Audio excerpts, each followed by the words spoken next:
Hi friends, welcome to Yamu's kitchen. இன்றைக்கி நம்ம என்ன பார்க்க போகிறோம்னா ஒரு சூப்பரான ப்ரான் ரெசிபி தான் பார்க்க போகிறோம். என்னென்னு பார்க்குறீங்களா? தந்தூரி ப்ரான். ஸோ வாங்க ஃபஸ்ட் அதுக்கு தேவையான பொருட்கள் என்னென்னு பார்க்கலாம். நான் அதுக்காக ஒரு 1/2 kg ப்ரான், அதாவது நல்லா எனக்கு டைகர் ப்ரான்ஸ் பெரிய ப்ரான்ஸாக கிடச்சிது, அதை வந்து க்ளீன் பண்ணி எடுத்து வச்சுருக்கேன். அப்புறம் ஒரு டேபிள் ஸ்பூன் புளிக்காத கெட்டி தயிர், இஞ்சி பூண்டு பேஸ்ட் 1 டீஸ்பூன், அப்புறம் கரம் மசாலா ஒரு 1/2 டீஸ்பூன், பெப்பர் தூள் ஒரு 1/2 teaspoon, Kashmiri red chilli powder அது வந்து ஒரு டேபிள் ஸ்பூன் எடுத்திருக்கேன்.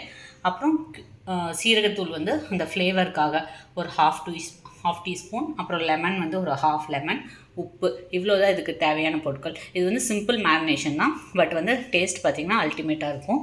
ஸோ வாங்க இதை ஃபஸ்ட்டு மேரினேட் பண்ணிடலாம். ஸோ ப்ரான்ஸை கழுவி நல்லா தண்ணி இல்லாமல் எடுத்து வச்சுக்கோங்க. ஸோ இப்போ இதில் வந்து ஃபஸ்ட்டு தயிர் ஆட் பண்ணிக்கலாம். நாம் இன்றைக்கி வந்து இது கூட நம்ம ஃப்ளாரில் இது ஆட் பண்ண போகிறதில்ல, சிம்பிளாக பேசிக் இன்க்ரீடியன்ட்ஸ் வச்சு தான் ஆட் பண்ண போகிறோம். மிளகாத்தூள், சீரகத்தூள், கரம் மசாலா 1/2 டீஸ்பூன், பெப்பர், இஞ்சி பூண்டு பேஸ்ட்டு, அப்புறம் இந்த மேரினேஷனுக்கு தேவையான அளவு சால்ட்டு, அப்புறம் ஒரு 1/2 லெமன், அந்த ஜூஸ் மட்டும் லெமன் ஜூஸ் மட்டும் புழிஞ்சு விட்டுக்கோங்க. புழிஞ்சிட்டு இதை வந்து நல்லா இந்த ப்ரான்ஸ் ஃபுல்லாக போட்டாகிற மாதிரி மேரினேட் பண்ணிக்கோங்க.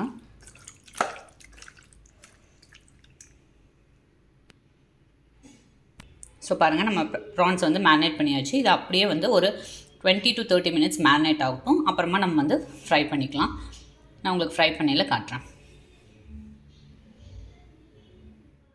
மேரினேட் பண்ணி வச்சு 1/2 hour ஆயிடுச்சு. இப்போ இதை வந்து நம்ம க்ரில்லிங் பேனில் வந்து இதை வந்து ஃப்ரை பண்ணி எடுத்துடலாம். நான் அதுக்காக ஒரு க்ரில்லிங் பேன் வச்சுருக்கேன். ஸோ பேன் நல்லா ஹீட் ஆகிடுச்சு. இப்போ இதில் வந்து ஆயில் கொஞ்சமாக ட்ரிசில் பண்ணிக்கலாம். நான் நார்மல் குக்கிங் ஆயில் தான் ஆட் பண்ணியிருக்கேன். நீங்கள் பட்டர் வேணால் கூட ஆட் பண்ணிக்கலாம், டேஸ்ட் சூப்பராக இருக்கும். பட் ரொம்ப நான் இது வேணாம் அப்படிங்கிறனால நார்மல் குக்கிங் ஆயிலை ஆட் பண்ணியிருக்கேன். இது எல்லா பக்கம் கோட் ஆகிற மாதிரி இது பண்ணிக்கோங்க. இப்போ இந்த மேரினேட் பண்ணி வச்ச ப்ரானை திரும்ப ஒரு மிக்ஸ் கொடுத்துட்டு இப்போ இது நல்லா ஹீட் ஆனோன்னா இதில் நம்ம ப்ளேஸ் பண்ணிடலாம். இப்போ பேன் நல்லா ஹீட் ஆகிடுச்சு, நம்ம ப்ளேஸ் பண்ணிடலாம் ஒவ்வொன்றா. ஸோ வந்து அடுப்பு வந்து மீடியம் டு லோ ஹீட்டில் வச்சுக்கோங்க. ஸோ ரொம்ப ஹையில் வச்சிங்கன்னா டக்குன்னு இதாகிடும். அதனால்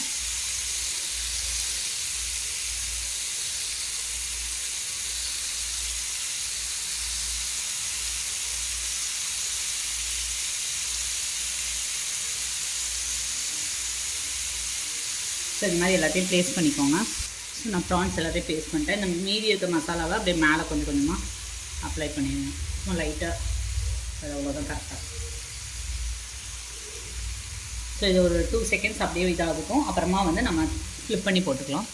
ஸோ இப்போ இது 2 seconds நல்லா ஆகிடுச்சு. இது இப்போ அப்படியே ஒவ்வொன்றா ஃப்ளிப் பண்ணலாம். ஸோ அப்போ தான் நெக்ஸ்ட் சைடும் குக் ஆகும். ஸோ இந்த மாதிரி 2 ஸ்பூன் வச்சு இது பண்ணுங்கள்.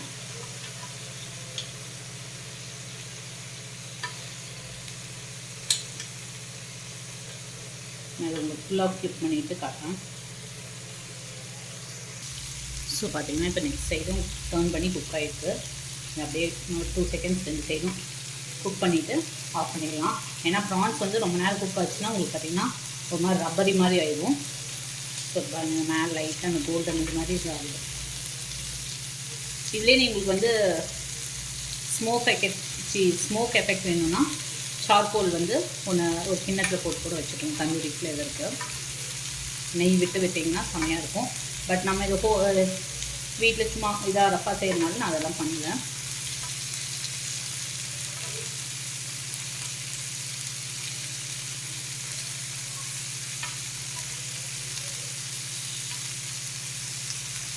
ஸோ அதே மாதிரி ஒரு 1 minute குக் ஆச்சுன்னா நம்ம ஆஃப் பண்ணிடணும். ஸோ பாருங்கள், நம்ம தந்தூரி வந்து சூப்பராக குக் ஆகிடுச்சு. ப்ரான் தந்தூரி இது அப்படியே வந்து மேலே நல்லா சூப்பராக தான் இருக்குது. இதை அப்படியே அடுப்பு ஆஃப் பண்ணிவிட்டு பிளேட்டு ட்ரான்ஸ்ஃபர் பண்ணிடலாம். நான் உங்களுக்கு பண்ணிவிட்டு காட்டுறேன். ஸோ பாருங்கள், நம்ம சூப்பரான ப்ரான் தந்தூரி வந்து ரெடி ஆகிடுச்சு. நான் பிளேட்டு ட்ரான்ஸ்ஃபர் பண்ணிட்டேன். இதுக்கு வந்து நான் டிப்புக்காக நான் மயோனஸ் தான் வச்சுருக்கேன். நீங்கள் வந்து வேணால் க்ரீன் சட்னி கூட வச்சு சர்வ் பண்ணலாம். பட் நான் கிட்ஸுக்காகனால மைனஸ் வச்சு சர்வ் பண்ணுறேன். ஸோ நீங்களும் இந்த டிஷ்ஷை வந்து வீட்டில் ட்ரை பண்ணி பாருங்கள். உங்களுக்கு இந்த வீடியோ பிடிச்சிருந்துச்சுன்னா மறக்காமல் லைக் பண்ணுங்கள், ஷேர் பண்ணுங்கள், சப்ஸ்கிரைப் பண்ணுங்கள். பக்கத்தில் இருக்க பெல் ஐக்கானை ப்ரெஸ் பண்ணுங்கள். ஸோ நான் எந்த வீடியோஸ் போட்டாலும் உங்களுக்கு அப்டேட் வரும். தேங்க்யூ. பாய்.